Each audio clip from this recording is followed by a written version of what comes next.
বাংলাদেশের বন্যা পরিস্থিতি নিয়ে পাকিস্তানের প্রধানমন্ত্রী শেহবাজ শরীফ সামাজিক যোগাযোগ মাধ্যম এক্সে পোস্ট করেছেন। তিনি বলেছেন, কঠিন এই পরিস্থিতিতে পাকিস্তান বাংলাদেশের পাশে থাকবে। দুপুরে শেহবাজ শরীফ তার এক্স অ্যাকাউন্টে এই পোস্ট দেন। পাকিস্তানের প্রধানমন্ত্রী শেহবাজ শরীফ লেখেন, বাংলাদেশের বন্যায় প্রাণহানি ও ধ্বংসযজ্ঞে গভীরভাবে উদ্বিগ্ন।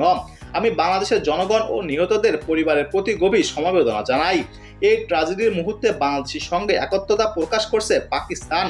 আমি আত্মবিশ্বাসী যে বাংলাদেশের সহনশীল জনগণ তাদের চারিত্রিক অধ্যবসায় ও দৃঢ়তা দিয়ে এই কঠিন সময়কে অতিক্রম করবে। সর্বশেষ খবর অনুযায়ী বাংলাদেশের 11টি জেলা বন্যা কবলিত। জেলাগুলোতে 8,87,629টি পরিবার পানিবন্দী। বন্যায় ক্ষতিগ্রস্ত মানুষের সংখ্যা প্রায় 64 লাখ। এখন পর্যন্ত 13 জনের মরদেহ উদ্ধার করা হয়েছে। দুর্যোগ ব্যবস্থাপনা ও ত্রাণ মন্ত্রণালয়ের সচিব মোহাম্মদ কামরুল হাসান জানান, ফেনী, কুমিল্লা, নোয়াখালী, লক্ষ্মীপুর, ব্রাহ্মণবাড়িয়া, চট্টগ্রাম, কক্সবাজার, খাগড়াছড়ি, সিলেট, মৌলভীবাজার ও হবিগঞ্জ বন্যা দুর্গত।